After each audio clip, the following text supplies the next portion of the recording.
राधा वल्लभ श्री हरिवंश। महाराज जी, आपके चरणों में कोटि कोटि प्रणाम। महाराज जी, जब भी मैं पढ़ने की कोशिश करता हूँ तो मेरा मन एकाग्रचित नहीं हो पाता। मन में कुछ और चलता रहता है, पढ़ाई में मन ही नहीं लगता। मेहनत करने के बाद भी सफलता नहीं मिल रही। महाराज जी, कृपया आप मार्गदर्शन करें। उद्देश्य ठीक हो जाएगा तो मन लग जाएगा। उद्देश्य हमारा गलत है। अभी पढ़ाई उद्देश्य नहीं है। अगर ठीक से उद्देश्य बन जाए पढ़ाई का तो कैसी बात करते हो। उद्देश्य में बहुत बड़ी ताकत होती है। हर कष्ट सहते हुए अपने उद्देश्य की पूर्ति में कदम नहीं लड़खड़ाते, जिसका उद्देश्य बन जाता है। उद्देश्य बन जाए तो ब्रह्मचारी हो, उद्देश्य ठीक हो, एक बार पढ़ लोगे, 1000 वर्ष अगर जीवित रह कभी भी पूछ लो बात आ जाएगी उसके दिमाग में। अब नाना प्रकार की क्रियाओं से ब्रह्मचर्य का नाश करे, अपने उद्देश्य का नाश करे, तो फिर यही बातें होती जो आप कह रहे हो। कक्षा 9 पढ़े, व्याकरण नहीं पढ़े, शास्त्री नहीं पढ़े, कहीं दूसरी जगह ऐसे नहीं गए कि बैठ के सत्संग सुन के और सीख के बोल रहे हैं, तो भगवद आश्रित हो जाओ सब। अब आप खुद समझना हमारी बात को। आप खुद अपना नाश कर रहे हैं। ब्रह्मचर्य का नाश, वीर का नाश, जीवन का नाश है। ब्रह्मचर्य अगर सही है, आपने किसी तरह इधर उधर तो ये प्रश्न ही नहीं रहेगा। जिधर दृष्टि डालोगे उधर जय होती चली जाएगी। आजकल के बच्चे, नौजवान इसको मनोरंजन समझते हैं और उनको सलाह भी ऐसी मिलती है कि हम जैसे बोल रहे हैं ब्रह्मचर्य के लिए, तो डॉक्टर और आपको जो इधर सांसारिक प्रोत्साहन देने वाले हैं वो आपको सलाह देंगे। हमें तो अंग्रेजी का शब्द नहीं याद है। फ्रस्ट्रेशन। हाँ, और यही जो स्टेशन कह रहे हैं गाड़ी स्टेशन से अलग कर दो तो बोले तुम बहुत शांत हो जाओगे और फिर अपने काम में देखो कैसा उपदेश दिया जा रहा है कि वो।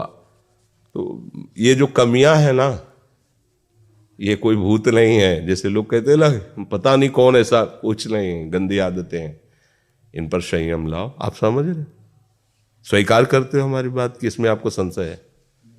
हाँ, तो आप देखो, हम आज ही सत्संग में बोल रहे थे, हमारे रक्त का स्वभाव है ऐसे, जैसे कट जाए ना तो उसका स्वभाव थोड़ी देर में गाढ़ा होने की कोशिश करेगा। यदि कहीं फ्लो वाली नस कट गई तब तो आपको वहाँ डॉक्टरी की जरूरत है। अगर ऐसे कहीं त्वचा में ऐसे, तो उसका स्वभाव गाढ़ा हो जाना, वो थोड़ी ही देर में वो अपने आप को बांध लेगा, क्योंकि रक्त का एक स्वभाव होता है। अगर वो बाहर किसी तरह भी आया तो ठंडा होकर गाढ़ा हो जाएगा, वो रोक लेगा। इसकी आखिरी परिणति है वीर्य। वो स्वयं से नहीं निकलता, वो इससे भी गाढ़ी वस्तु है, वो घर्षण से निकलता है। अगर आप उसको गर्म न करें चिंतन के द्वारा, क्रिया के द्वारा, तो नहीं निकलेगा। और जब हम उसको, तो फिर वो जीवन को नष्ट। प्राय इस पर बच्चियां ध्यान ही नहीं देते कि ये कोई मार्ग भी है। और परिणाम क्या होता है कि फिर वो संसार में, जिसे डिप्रेशन कहते हैं, मानसिक रोग से ग्रसित हो जाते हैं, क्योंकि इसका परिणाम यही है। या तो आपको प्रमाद और आलस्य युक्त होकर समाज से अलग पड़ा रहना पड़ेगा, और या फिर आखिरी कि आत्महत्या कर लें, ऐसी सलाह आपका मन देगा, ऐसी स्थिति में पहुंचा देगा। इसलिए हमें लगता है जब तक ब्याह न हो तब तक ब्रह्मचर्य से रहो, ब्याह भी हो जाए तो संयम से रहे। ये जीवनी शक्ति है, ये किसी के साथ खिलवाड़ नहीं करना चाहिए। पढ़ाई लिखाई वो कैसे तुम्हें बताए, अभी आप छेड़ना मत। जैसे लोग कहते ना, मैं बहुत परेशान हूं, कुछ करता नहीं हूं, ऐसा हो जाता है वैसा हो जाता है, तो आपको हम बता रहे रक्त का स्वभाव है जैसे, तो इसकी आखिरी परिणति है वो वीर। उसका स्वभाव नहीं है बहना, उसका स्वभाव ऐसा है। उसको जब तक ताप नहीं लगेगा तब तक वो बाहर नहीं हो सकता। आपने गलत अभ्यास किया, माना 2-4 महीने 5 महीने वो अपने अभ्यासवश पतित होगा, लेकिन आप छोड़िए, उसका चिंतन छोड़िए, उसकी क्रिया छोड़िए, अपने आप वैसे हो जाएगा। जैसे रक्त है, आप 1 महीने में देना शुरू करो, जो देने का नियत कितना, 100-200 ग्राम 500 ग्राम जो भी दिए, 300 जो भी आप दीजिए, हर महीने तैयार हो जाएगा। और आप ना दीजिए तो आपके शरीर को अभ्यास हो जाएगा, आप दीजिए तो शरीर को अभ्यास हो जाएगा। वो शरीर, अगर आप रोज 300 तो फिर क्या होगा? आप मर जाओगे। समझ रहे हो ना? ऐसे शरीर की क्षमता, जैसे डॉक्टर जन के देखते हैं तुम्हारी क्षमता नहीं खून देने की, चलिए, क्योंकि अगर निकाल लोगे क्षमता नहीं तो उसकी हानि हो जाएगी। हाँ तुम्हारी क्षमता है, तुम्हारे अंग ठीक है, तुम स्वस्थ हो, महीने में ऐसा या जो समय अवधि, सोचो रक्त की आखिरी परिणति वो है वीर्य, और आप क्या कर रहे हैं? रोज कई कई बार। आपका परिणाम क्या होगा?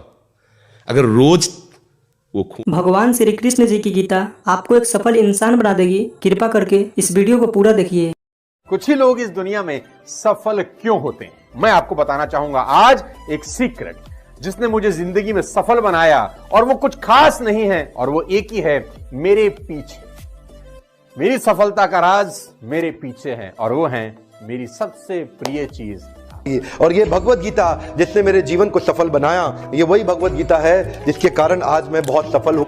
लगभग 18 बरस पहले जब मैंने मेरे जीवन में एक किताब पढ़ी, उसने मेरा पूरा जीवन बदल दिया था। ये मेरी लाइफ का टर्निंग पॉइंट था ये बुक। इस दुनिया में जितने लोग अमीर और कामयाब बने हैं, उन्होंने किताबें पढ़ी। गीता जी में भी यही बताया गया है कि लाइफ कैसे जीना है, माइंडसेट कैसा होना चाहिए। तो एक्चुअली शास्त्र आपको जीवन जीना मैं भी आपसे निवेदन करती हूँ, सभी को गीता अध्ययन करना चाहिए।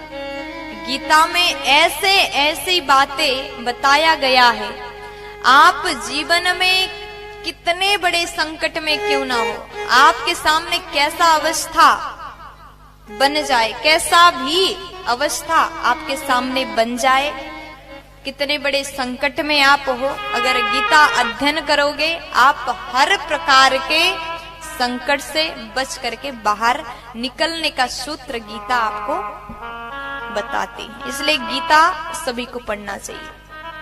आज मैं जिस बुक की बात करने वाला हूं, जिस किताब की बात करने वाला हूं, वो आपको पढ़नी इतनी जरूरी है कि हम कहते हैं ना कि मरने से पहले कुछ काम अधूरे नहीं रहने चाहिए जीवन में, उसी तरह से ये किताब आपसे मिस नहीं होनी चाहिए।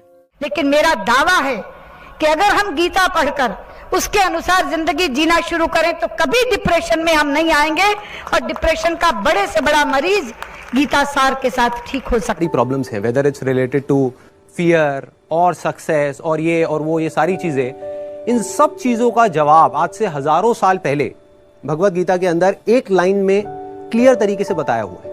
भगवत गीता की बात कर रहे थे, मैं एक पॉकेट गीता रखता हूँ अपने पास। जब भी जीवन में कुछ संकट आता है तो मैं बस कोई भी पेज उठाकर पढ़ लेता हूँ, तो आई थिंक एक कंट्रोल आपके मन में आ जाता है। If there is no teacher in life, I think Bhagavad Gita can be the perfect teacher. आप किसी भी दुविधा में हो, उसके अंदर सब, उसमें सवाल नहीं, उसमें सारे आंसर्स हैं आपके लिए। आपके मन में कोई भी सवाल है, ऑटोमेटिकली वो आंसर आपके सामने आ जाता है। मेरे फादर ने बोला आप क्या? मैंने कहा एस क्लास लेंगे पापा। बोले यार तू मिडिल क्लास से एस क्लास पे पहुंच रहा है। मैंने कहा देखो काम कर रहा है कि नहीं कर रहा है जुगाड़। बोला हाँ काम तो करता है यार, सही जुगाड़ बहुत सही है। कौन सी किताब? मैंने कहा ये 200 रुपये किताब थी मात्र, जिंदगी पूरी बदल दी इसने हमारी। साथियों, गीता धर्म ग्रंथ तो है पर ये जीवन ग्रंथ भी है। हम किसी भी देश के हो, किसी भी पंथ के मानने वाले हो, पर हर दिन समस्याएं घेरती रहती हैं। हम जब भी वीर अर्जुन की तरह अनिर्णय के दोहराए पर खड़े होते हैं, तो श्रीमद् भगवत गीता हमें सेवा और समर्पण के रास्ते इन समस्याओं के हल दिखाती है। अगर आप एक विद्यार्थी हैं और अनिर्णय की स्थिति में है, आप किसी देश के राष्ट्राध्यक्ष हैं, या फिर मोक्ष की कामना रखने वाले आप योगी हैं, आपको अपने हर प्रश्न का उत्तर श्रीमद् भगवत गीता में मिल जाएगा। मैं तो मानता हूं कि गीता मानव जीवन की सबसे बड़ी मैनुअल बुक है। जीवन की हर समस्या का हल गीता में कहीं न कहीं मिल जाता है। मैं मुसलमान हूँ, मैंने 30 पारा पढ़ा है, मैं हदीस पूरा पढ़ चुकी हूँ। जिन्ना का बनाया हुआ 1937 का शरिया लॉ के हिसाब से बहुत सारे केसेस देखे हैं। सनातन धर्म में ना एक ठहराव है। भगवत गीता में ना 3 तलाक की बात नहीं लिखी हुई है। भगवत गीता में ना पॉलीगेमी 4 शादी की बात नहीं लिखी हुई है। भगवत गीता में ना निकाह मुत्ता की बात नहीं लिखी हुई है कि 1 घंटे के लिए सेक्स करो और छोड़ दो तलाक दे करके। ये भगवत गीता नहीं बताता है। भगवत गीता इंसान की जिंदगी को एक रास्ता दिखाता है, लेकिन वहीं पर on the other hand Quran में लिखा हुआ है तलाक देना, खुला लेना, 4 शादियां करना, 10 बच्चे पैदा करना। पढ़ी। इन सभी ने आपको गीता जी और बुक्स पढ़ने की वैल्यू बताई है और इसी को देखते हुए हमने आपके लिए एक बुक बनाई है। ये बुक PDF फॉर्मेट में है। इस बुक में हमने दुनिया की महान 16 बुक्स की समरी बताई है। इन 16 बुक्स में से एक बुक श्रीमद् भगवत गीता जी भी है और सोनू शर्मा जी द्वारा बताई गई वह बुक भी है जिसे पढ़कर वो अमीर बने। हर्षवर्धन जी की द्वारा बताई गई बुक भी इन 16 बुक में से एक है। इस बुक को पढ़ने के बाद आपको सब मिलेगा जो आप अपनी लाइफ में चाहते हैं। गीता जी के साथ में हमारे बुक का कवर पेज भी है ताकि आप हम पर विश्वास कर सकें। इस बुक में टोटल 1248 पेजेस हैं। ये बुक आपकी पूरी जिंदगी बदल देगी। ये बुक आसान हिंदी भाषा में है। इसको आप सिर्फ मोबाइल और लैपटॉप में ही पढ़ सकते हैं। इन 16 बुक्स की टोटल मार्केट वैल्यू 5400 रुपए है, लेकिन इस बुक का price movie ticket, mobile recharge, Netflix membership से भी कम है। सिर्फ और सिर्फ 199 रुपीज। इतने पैसे तो आप किसी चीज को खाने या मौज मस्ती में ही खर्च कर देते हैं। हम आपको 10 डेज मनी बैक गारंटी भी देते हैं। अगर आपको यह बुक अच्छी ना लगे तो हम आपके सारे पैसे लौटा देंगे, वो भी 10 दिन के अंदर। If you want to read a book, तुमको कोई लोन लेने का जरूरत नहीं है। मजे की बात तो ये है, अगर तुम एक सफल आदमी की जीवनी पढ़ना चाहते हो तो तुमको क्या लोन लेने का जरूरत है। मात्र 200-500 रुपए के अंदर एक सफल आदमी की किताब मिल जाती है। मिडिल क्लास फैमिली के लोगों को ये बहुत बड़ा काम लगता है। क्या बैंक से लोन लेना पड़ेगा किताब पढ़ने के लिए? नो लेडीज एंड जेंटलमैन, आप अपने बच्चे से पैसा बोरो करके भी एक सफल आदमी की किताब पढ़ के सीख के उसको जिंदगी में इंप्लीमेंट कर सकते हो। Don't be serious in life but take life seriously. एक ही जिंदगी है। आप खुश नसीब हैं कि आज आप ये वीडियो देख रहे हैं। आज आपको भगवान श्री कृष्ण जी की गीता और इस दुनिया की महान लाइफ चेंजिंग बुक्स पढ़ने का मौका मिला है। आज डर मत फरहान, नहीं तो 50 साल बाद जब तू बूढ़ा होकर ऐसी किसी अस्पताल में पड़ा होगा और मरने का इंतजार कर रहा होगा, तब सोचेगा कि लेटर हाथ में था, टैक्सी गेट पर थी, जरा से हिम्मत कर लेता ना तो साली जिंदगी कुछ और हो सकती थी। अगर आपको इस बुक को पढ़नी है तो हमें इस WhatsApp नंबर पर मैसेज करें। धन्यवाद।